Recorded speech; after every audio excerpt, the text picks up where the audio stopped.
Magandang araw sa inyo mga chong. So ngayon nga ay maaga po tayong umalis ng bahay para pumunta dito sa bayan ng Dimasalang dito sa probinsya ng Masbate mga chong dahil sasadyain natin yung Barangay Kanumay. Dito kasi ay meron tayong napag-alaman na nagbebenta ng similya ng barako. Nabanggit na rin ito sa akin dati ng isang backyard hog racer na taga dito mga chong. Meron kasi tayong suki sa Biik na dito siya nakatira.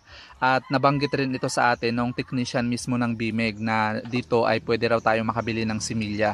So nung nakaraang araw mga chong ay nagpunta na tayo dito nung first day pa lang nung pag-hit ng alaga nating dumalaga at nakausap ko yung nanay nung boar handler.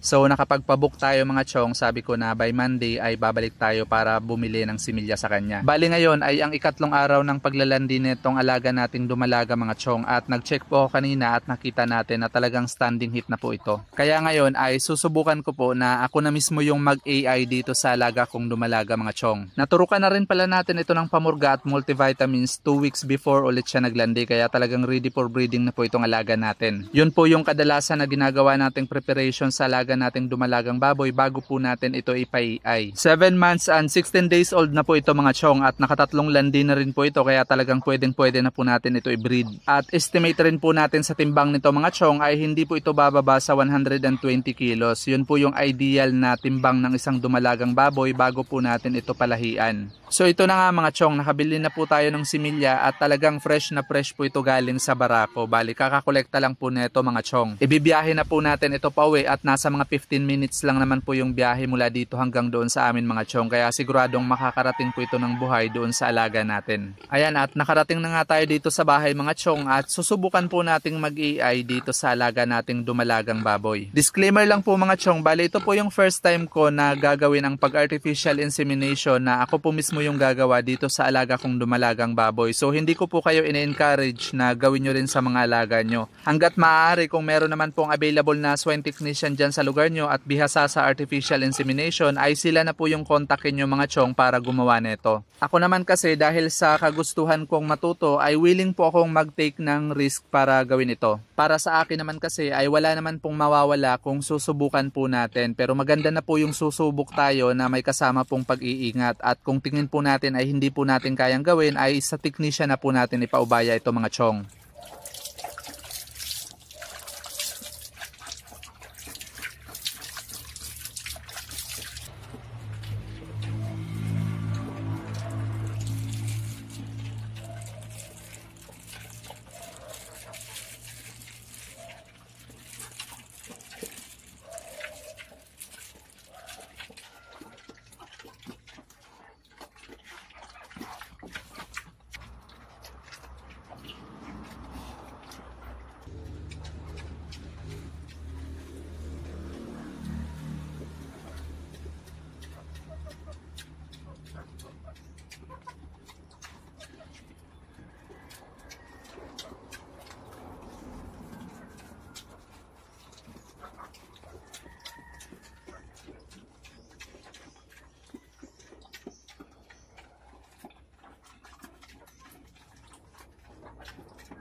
So ayan, at natapos na rin po natin at hoping po tayo mga chong na mapapabuntis po natin ito at magbibigay po ulit kami ng update after 18 to 21 days.